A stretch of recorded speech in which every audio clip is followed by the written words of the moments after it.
भारत माता की।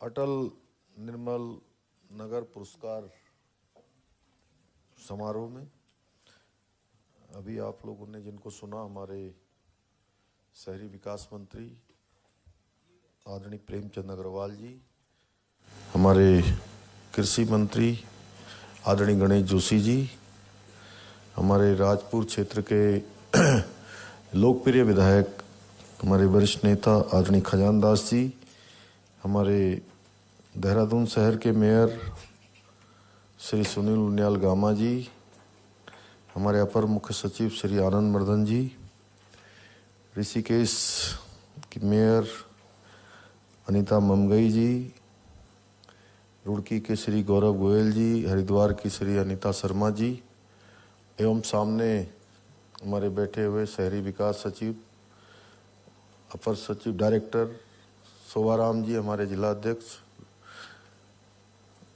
हमारे डिप्टी जीओसी साहब कैलाश पंत जी, डॉक्टर संजय जी, एवं यहाँ पर उपस्थित सभी अधिकारीगण, सभी हमारे प्रतिनिधिगण और आए हुए सभी हमारे अतिथिगण, उपस्थित पत्रकार मित्रों एवं छायाकार बंधुओं, मैं आप सभी को निर्मल पुरस्कार के लिए चयनित हुए नगर निगम, नगर पालिका, नगर पंचायत के सभी कर्मठ अधिकारियों, कर्मचारियों एवं प्रतिनिधियों को ढेर सारी शुभकामनाएं एवं बधाई देता हूं। स्वच्छता सर्वेक्षण 2022 में आप सब लोगों ने बेहतर प्रदर्शन करके राष्ट्रीय स्तर पर सम्मान पाकर आपने निश्चित रूप से जहां आप सम्मानित हुए हैं वहीं आपने पूरे प्रदेश का नाम रोशन किया है।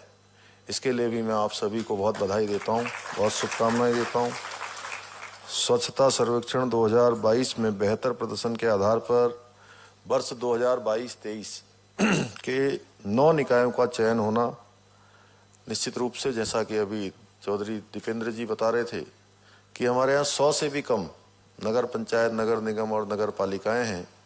ऐसे में 9 का चयन होना ये हमारे लिए बहुत गौरव की बात है, उत्तराखंड राज्य के लिए बहुत गौरव की बात है।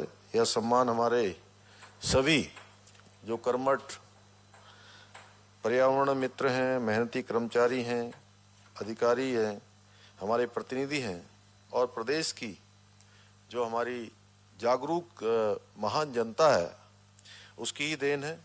2014 के बाद आदरणीय प्रधानमंत्री जी ने देश में स्वच्छता का बीड़ा उठाते हुए जिस बड़े बदलाव की शुरुआत की थी, जो उन्होंने लाल किले की प्राचीर से अपना संबोधन किया था, उद्बोधन किया था और देशवासियों से आह्वान किया था, उसका परिणाम है जो वो शुरुआत हुई आज पूरे देश में दिख रहा है। देश में स्वच्छता के क्षेत्र में शानदार नतीजे आ रहे हैं, शानदार नतीजे आ रहे हैं। और इतना ही नहीं, जहां हम सब लोग स्वच्छता के प्रति पूरी तरह से जागरूक हुए हैं, स्वच्छता के जो लाभ हैं वो हम सबके ठीक प्रकार से ध्यान में आए हैं, वहीं आपने देखा होगा कि छोटे छोटे बच्चे अगर उनके सामने भी कोई केले का छिलका डाल दे, कोई पैकेट डाल दे, तो बच्चे किस प्रकार से नाक बनाते हैं, आप लोगों ने देखा? क्यों करम भाई? तो ये देश के अंदर एक नया परिवर्तन हुआ है, क्रांतिकारी परिवर्तन, ऐतिहासिक परिवर्तन। और जो ऐसे देश जिन्होंने आज पर्यटन के क्षेत्र में पूरी दुनिया के अंदर एक मुकाम हासिल किया है, एक स्थान प्राप्त किया है, उस सारे के सारे स्वच्छता को लेकर आगे बढ़े हैं। सिंगापुर में भी इस प्रकार का अभियान वहां पर आज से 50 सालों पहले चला था। आज लोग वहां भ्रमण करने जाते हैं। पूरे देश के अंदर आज तेजी से स्वच्छता की ओर लोगों का ध्यान गया है, इस ओर लोग काम कर रहे हैं। इसी का परिणाम है कि आज इसके बहुत शानदार और सुखद परिणाम हमारे सामने आ रहे हैं। और यह सब हमारे देश के कर्मयोगी प्रधानमंत्री, जो आज केवल भारत के ही नहीं बल्कि दुनिया के सर्वाधिक लोकप्रिय नेता हैं। आज पूरी दुनिया के अंदर जिनकी एक्सेप्टेंस है, जिनकी स्वीकार्यता है, उनके महान विजन का नतीजा है कि आज देश के करीब 25 राज्यों ने अपने आप को पूरी तरह से, जिसके बारे में अभी यहाँ पर नवनीत पांडे जी हमारा बहुत अच्छा प्रेजेंटेशन दिखा रहे थे, 25 राज्यों ने अपने आप को पूरी तरह से खुले शौच से मुक्त घोषित किया है। ये बहुत बड़ा काम है कि जहां पहले खुले में शौच जाते थे, उसके कारण से तमाम प्रकार की घटनाएं होती थी, परेशानियां होती थी। और इतना ही नहीं, अगर आप थोड़ा पीछे जाइए तो बहुत लोगों का स्वास्थ्य खराब हो जाता था, विशेषकर से हमारी मातृशक्ति का, जिनको कई बार शौच आ जाती थी, तो वो शाम का इंतजार करती थी, अंधेरे का इंतजार करती थी। इतना बड़ा जो हमारे लिए एक बहुत बड़ा सांप था, बहुत बड़ी परेशानी थी, बहुत बड़ी कठिनाई थी और बहुत बड़ी जरूरत थी, उस जरूरत को पूरा करने का काम स्वतंत्र भारत के इतिहास में किसी ने किया है तो भारत मां के लाल नरेंद्र भाई मोदी ने किया है।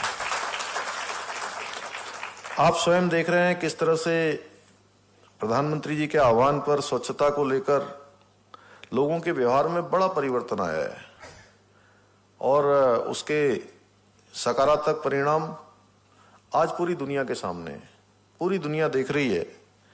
और हम सबको गर्व होना चाहिए कि अब हम G20 की अध्यक्षता भी कर रहे हैं, जो लोकल फॉर ग्लोबल, पूरी दुनिया भारत को देखेगी।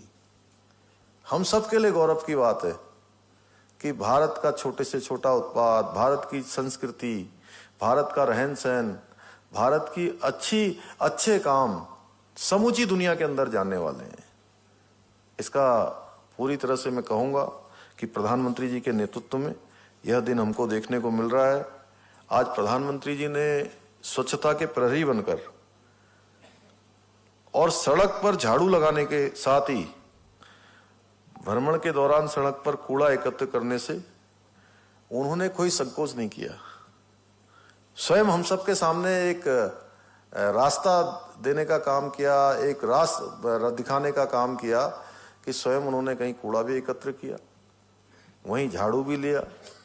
और जब देश के प्रधानमंत्री जी ने इतना बड़ा काम कर दिया तो देश के अंदर जागरूकता आना स्वाभाविक था। आज स्वच्छता को लेकर विभिन्न राज्यों के बीच भी एक स्वस्थ प्रतिस्पर्धा देश में चल रही है। इसका परिणाम है कि देश को लगातार फायदा हो रहा है। स्वच्छ भारत अभियान के लक्ष्य को पाने की मुहिम को तेजी से ताकत मिल रही है, एक शक्ति मिल रही है और सब लोग इस अभियान से जुड़ रहे हैं। आदरणीय प्रधानमंत्री जी ने विश्व को स्वच्छ बनाने के लिए 4P को जरूरी बताया था। 4P यानी कि एक P का मतलब है पॉलिटिकल लीडरशिप, दूसरे का मतलब है पब्लिक फंडिंग, तीसरा P का मतलब है पार्टनरशिप और चौथे P का मतलब है पीपुल्स एंड पार्टिसिपेशन। ये 4P का सिद्धांत देश ही नहीं बल्कि पूरे विश्व को स्वच्छ बनाने के लिए आवश्यक है। ये सबकी सहभागिता इसमें बहुत जरूरी है। जहां हमारा जो जनप्रतिनिधि हैं, जो लीडरशिप है, वह इसमें जुड़ेगी, वो आगे आएंगे। वहीं जो पब्लिक सहभागिता है, लोगों की सहभागिता है, वह भी इसमें उतनी ही जरूरी है। और इसी के साथ साथ सबका समन्वय, सबका साथ और लोगों की सहभागिता, फंडिंग, ये सारी की सारी मिलकर जो है निश्चित रूप से पूरे देश को स्वच्छ बनाएंगे, प्रदेश को स्वच्छ बनाएंगे।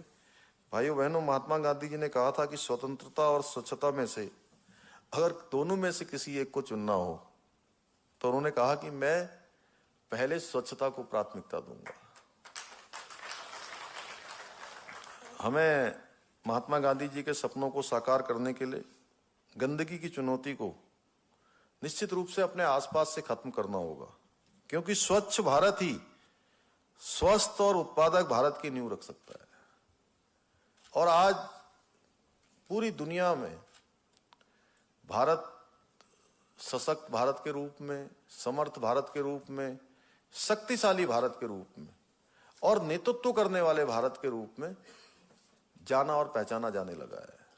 हर भारतवासी के मन में एक भाव जग गया है कि भारत अब हर क्षेत्र में दुनिया का नेतृत्व कर सकता है, दुनिया को राह दिखाने का काम कर सकता है।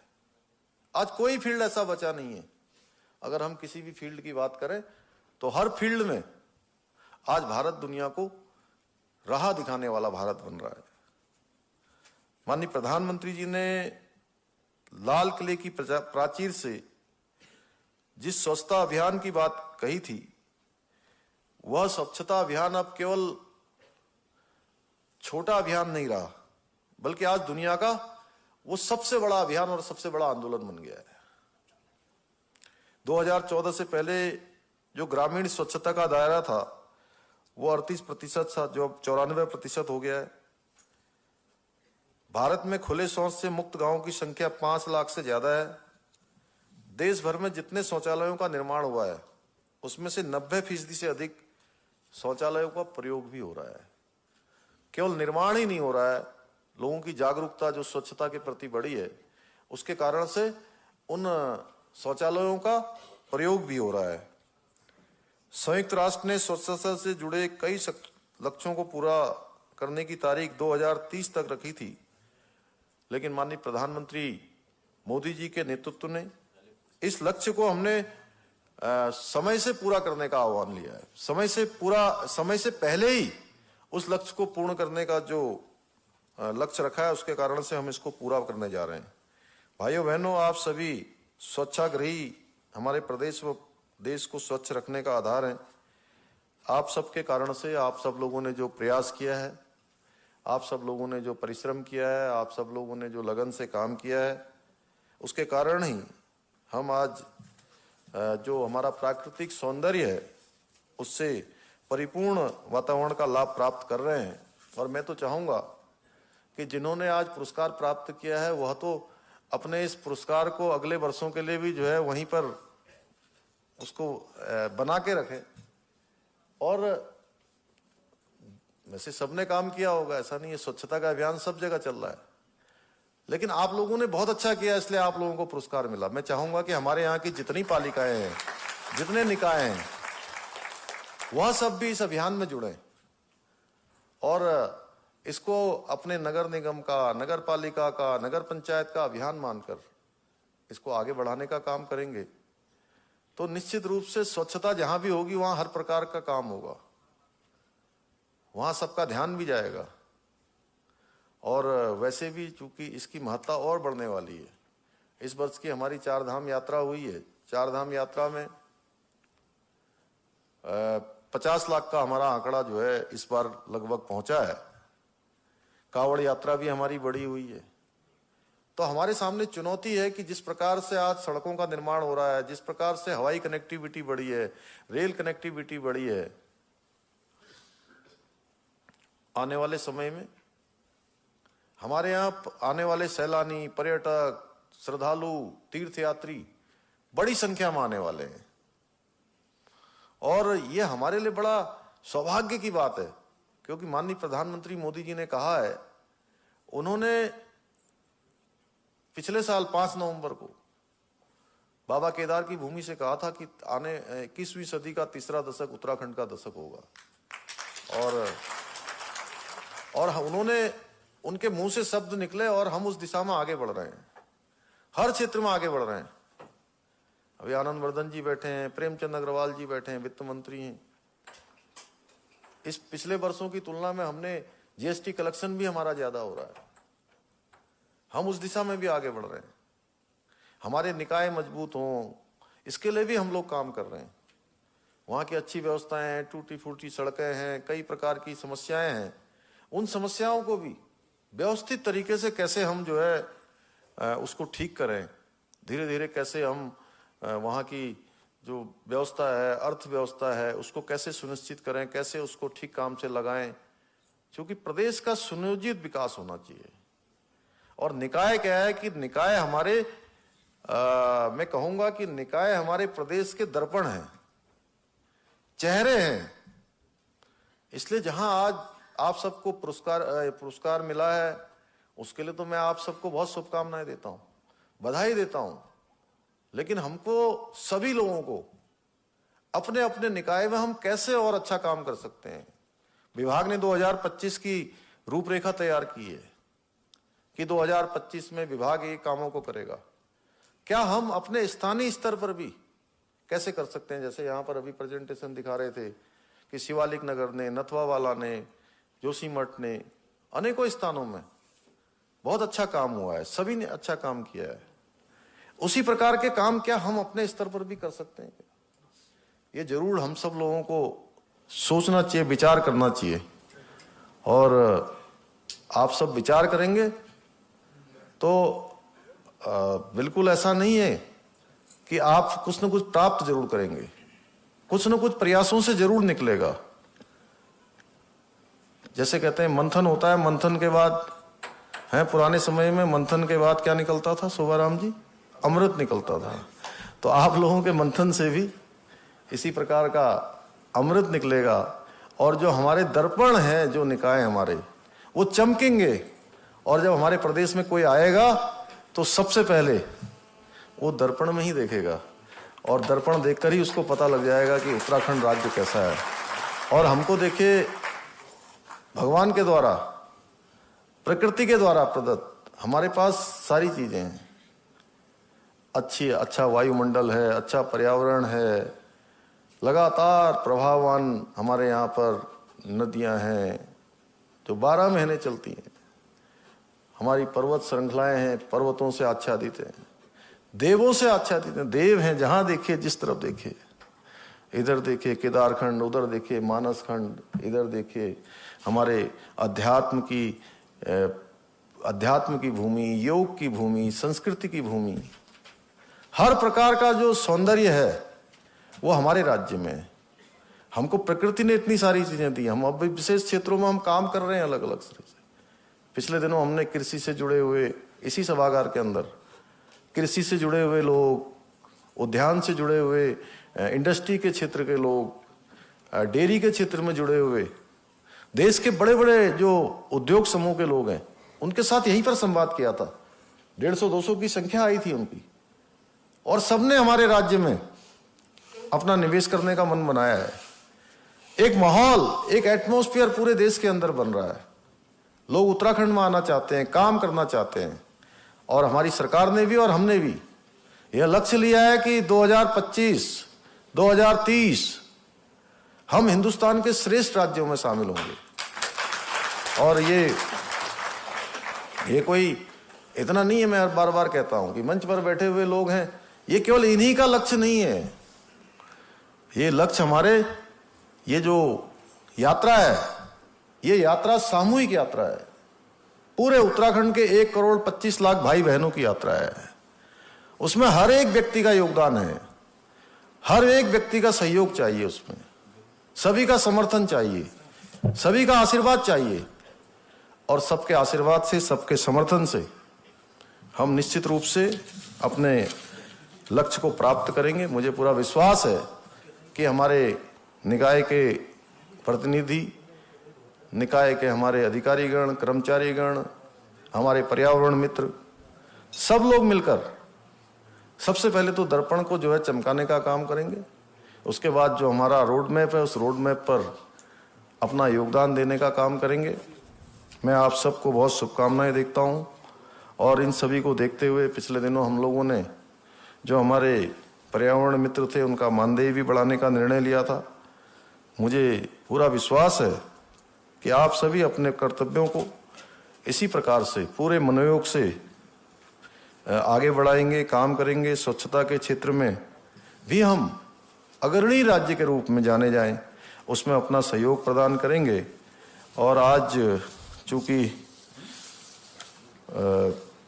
अभी यहाँ से शहरी विकास मंत्री जी ने भी कहा है और हम लोगों ने बीच में भी तय किया था इसी सभागार में, जब पिछले वर्ष हम प्रधानमंत्री आवास योजना के घरों को उनको सौंप रहे थे, उनको चाबियां दे रहे थे। उस समय हमने घोषणा करी थी कि हम उनको 5-5 हजार रुपये, हमारी सरकार ऊपर से बर्तन खरीदने के लिए प्रोत्साहन करेगी, और वो हमने दिया था। इसी प्रकार से प्रधानमंत्री आवास योजना जो ग्रामीण क्षेत्र में जो 5,000 रुपये दिए जा रहे थे, वह शहरी क्षेत्र में भी 5,000 रुपये की धनराशि प्रदान की जाएगी। और केदारनाथ, बद्रीनाथ, गंगोत्री में यात्रा काल के दौरान पर्यावरण मित्रों को, जो हमारे कठिन परिस्थितियों में काम करते हैं, उनको भोजन, गर्म वर्दी हेतु अतिरिक्त मानदेय भी प्रदान किया जाएगा। साथ ही अटल निर्माण पुरस्कार धनराशि जो 1 करोड़ रुपए है, उसको बढ़ाकर 2 करोड़ किया जाएगा। और कैंट बोर्ड को भी इस योजना में सम्मिलित करने के लिए जो भी प्रावधान होगा उसको किया जाएगा। और केंद्रीय सेवा के कर्मचारियों को जो पेंशन के देयकों के भुगतान हेतु राज्य वित्त आयोग से 1% की धनराशि उपलब्ध कराई जाएगी। मैं पुनः आप सभी को बहुत शुभकामनाएं देते हुए और बधाई देते हुए कि ये प्रोत्साहन आप सब लोगों के लिए ऊर्जा और उत्साह का काम करेगा। और ये जो ऊर्जा मिली है, जो ऊर्जा वहाँ से मिली है, उसी ऊर्जा को और आगे बढ़ाने के लिए, उसमें जोड़ने के लिए हम लोगों ने यहाँ पर ये कार्यक्रम आयोजित किया, हमारे शहरी विकास विभाग ने। मैं उन सब का भी धन्यवाद करता हूँ और बहुत शुभकामनाएं देते हुए अपनी बात को समाप्त करता हूँ।